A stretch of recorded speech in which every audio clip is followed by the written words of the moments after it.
Hello students, अब हम सीमांत उत्पादकता सिद्धांत के द्वारा फॉर्म किस तरह से संतुलन अवस्था प्राप्त करती है, आज इस लेक्चर में हम इसी चीज़ को डिस्कस करेंगे।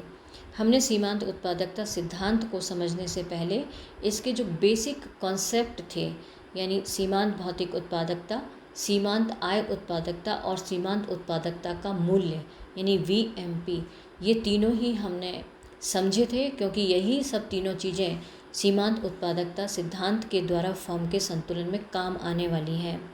साथ ही हमने इनकी अजम्पशंस को भी देखा था कि सीमांत उत्पादकता सिद्धांत के लिए बहुत ज़रूरी है अर्थव्यवस्था में पूर्ण रोज़गार की मान्यता। तो पूर्ण रोज़गार की मान्यता और परफेक्ट कंपटीशन, पूर्ण प्रतियोगिता, पूर्ण रोज़गार की मान्यता लेकर के हम चलते हैं।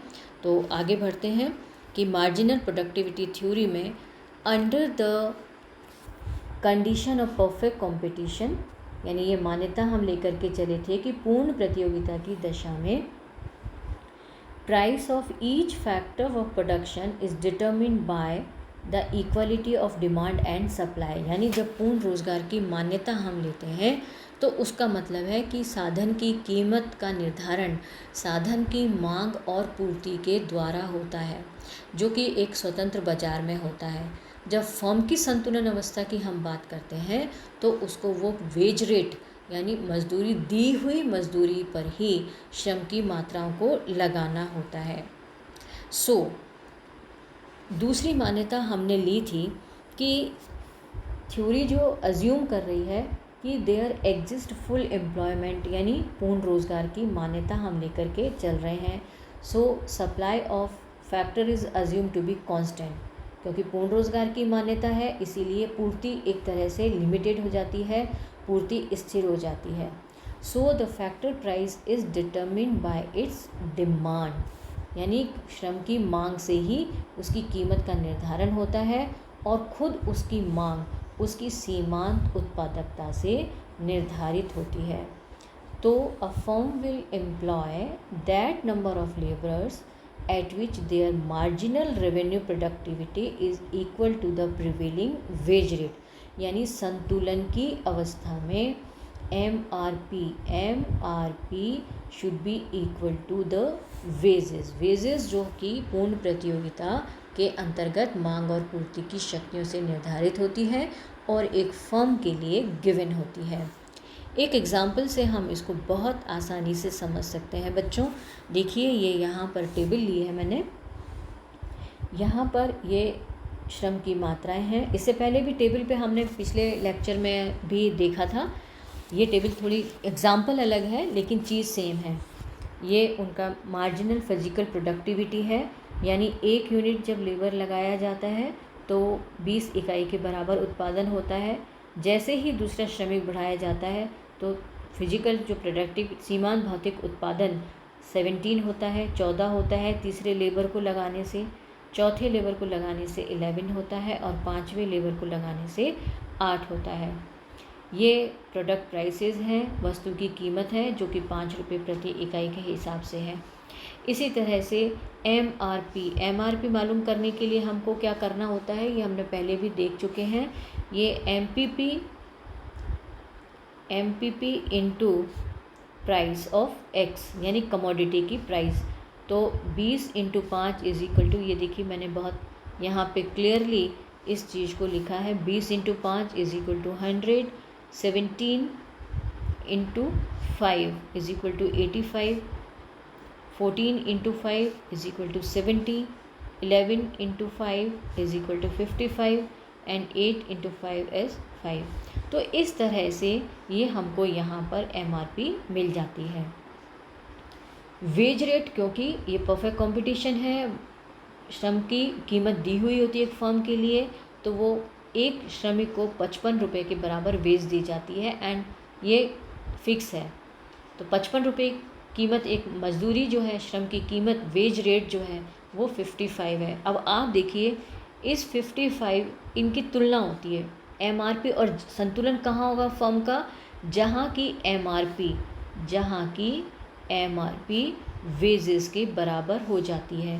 तो आप देखिए यहाँ पर कि 55 वेजेस पे, अब ये MRP 55 ये संतुलन की अवस्था है, यानी श्रमिक की सीमांत आय उत्पादकता और उसको दी जाने वाली वेजेस एक दूसरे के बराबर है। इट मीन्स कि ये संतुलन का बिंदु है और एक फर्म यहाँ पर 4 श्रमिकों को एम्प्लॉय करेगी, यानी फर्म के लिए संतुलन अवस्था कहाँ होगी, जब वो 4 श्रमिकों को लगाएगी जहाँ की उसकी MRP और वेजेस बराबर होते हैं। इसी को हम डायग्राम के रूप में भी देख सकते हैं। सेम वही चीज़ को यहाँ पर हमने डायग्राम के रूप में रखा है। वर्टिकल एक्सिस पे हमने MRP ली है और वेज ली है। अब वेज जो कि 55 पर फिक्स है, इसीलिए WWJ ये जो है ये 55 पर फिक्स है।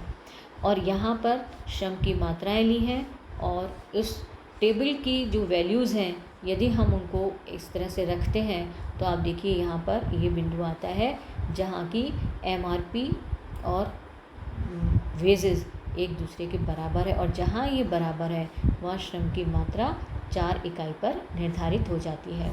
तो इस तरह से सीमांत भौतिक उत्पत्ति का या सीमांत उत्पादकता सिद्धांत के द्वारा एक फर्म अपनी संतुलन अवस्था को प्राप्त कर सकती है।